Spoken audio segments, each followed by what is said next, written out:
Channel of Vadodara. છોટાઉદેપુરના દવાખાનું હાલ દર્દીઓથી ભરાયેલું જોવા મળી રહ્યું છે।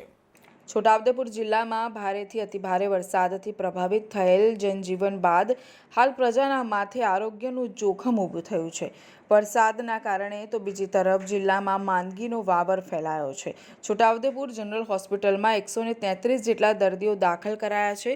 હાલ છોટાઉદેપુર જનરલ હોસ્પિટલમાં રોજની 400થી 450ની દર્દીઓની ઓપીડી રહે છે, જેમાંથી 90થી 100 વાયરલ ઇન્ફેક્શન તો 40થી 50 ડાયરિયા તથા વોમિટિંગના હોય છે। સાથે જ 20થી 25 કેસો રોજના નોંધાઈ રહ્યા છે। તો બીજી તરફ જિલ્લા આરોગ્ય વિભાગ તરફથી મળેલા આંકડા પ્રમાણે જિલ્લામાં સપ્ટેમ્બર માસના પ્રથમ સપ્તાહમાં જ ઝાડાના 274, શરદી ખાંસીના 1033, તાવના 556 કેસો સામે આવ્યા છે।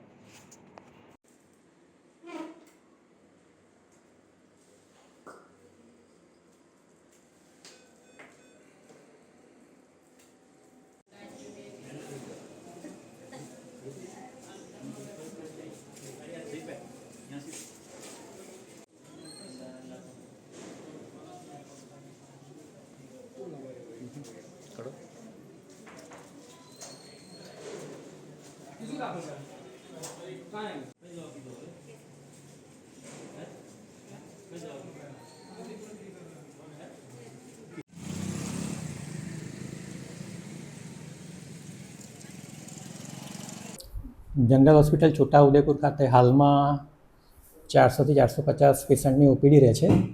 તેમાં વાયરલ ફીવરના 90થી 100 પેશન્ટ, જ્યારે ડાયરિયાના 40થી 50 પેશન્ટ, જ્યારે વોમિટિંગ ડાયરિયા બંને હોય તેવા 20થી 25 પેશન્ટ આવે છે। ઇન્ડોર કેસની વાત કરીએ તો હાલમાં 133 પેશન્ટ દાખલ કરેલા છે।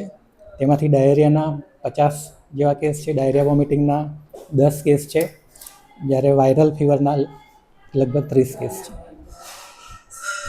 હાલમાં વરસાદની પરિસ્થિતિને ધ્યાનમાં લઈને વાયરલ ફીવર તથા પાણીજન્ય રોગનું પ્રમાણ જોવા મળે છે હાલમાં, તેથી નાગરિકોએ પણ થોડીક સાવધાની રાખવી જોઈએ અને પાણી પણ ઉકાળેલું પીવું જોઈએ તેવી સૌને અપીલ છે મારી।